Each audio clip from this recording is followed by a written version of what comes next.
26 जनवरी को हम Republic day मनाते हैं और इसी के अवसर पर मैं आज आपको एक ऐसा फैक्ट बताऊंगा जो कि आपने कभी भी नहीं सुना होगा। फैक्ट नंबर 1, अगर आप गणतंत्र दिवस का प्रोग्राम देखते होंगे तो हमारे इंडिया के जो भी 3 चीफ मार्शल है उनके सैल्यूट करने का तरीका अलग अलग दिखता है।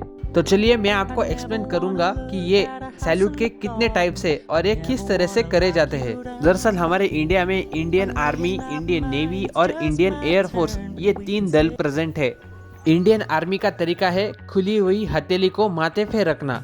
इंडियन एयर फोर्स का तरीका है open palm at 45 degree to the ground. और फाइनली हमारे इंडियन नेवी में ये salute open palm facing to the ground, यानी कि हमारा पंजा जमीन की तरफ फेस होना चाहिए।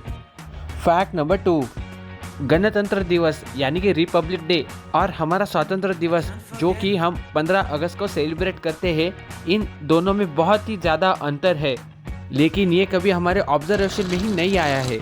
तो चलिए जानते हैं इन दोनों में क्या भिन्नता है।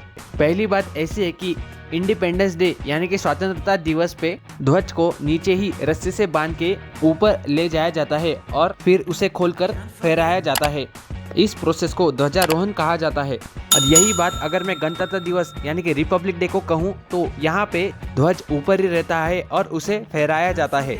इस प्रोसेस को झंडा फहराना कहा जाता है।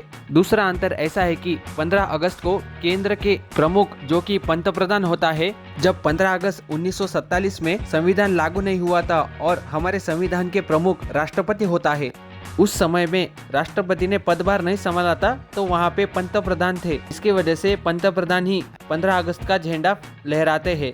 और दूसरी तरफ गणतंत्र दिवस हम संविधान लागू होने की उपलक्ष्य में मनाते हैं, जिसकी वजह से हमारे देश के संविधान प्रमुख जो कि राष्ट्रपति होता है वो झंडा लहराते हैं। तीसरा अंतर ऐसा है कि इंडिपेंडेंस डे पे ध्वज लाल किले से फहराया जाता है, तो यही लोकेशन गणतंत्र दिवस पे राजपथ होती है। चौथा अंतर ऐसा है कि गणतंत्र दिवस यानी कि रिपब्लिक डे के दिन ही हम हमारे देश की सैन्य ताकत और हमारे सांस्कृतिक विलक्षणता को दिखाता है, जो कि हम इंडिपेंडेंस डे पे नहीं देखते। पांचवा अंतर ऐसा है कि 26 जनवरी को मुख्य अतिथि को इनवाइट किया जाता है, जो कि 15 अगस्त को नहीं किया जाता है।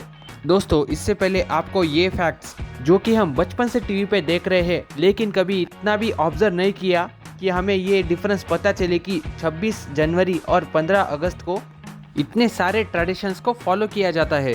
हमारे संविधान के, हमारे इंडिपेंडेंस डे के ये फैक्ट्स हर एक भारतीय नागरिक को पता होने ही चाहिए। अगर जिसको भी पता नहीं हो तो मेरी ये वीडियो उनके काम आ सकती है। इसीलिए जितना हो सके मेरी इस वीडियो को आप शेयर करें और ज़रूरतमंद लोगों तक पहुंचाएं।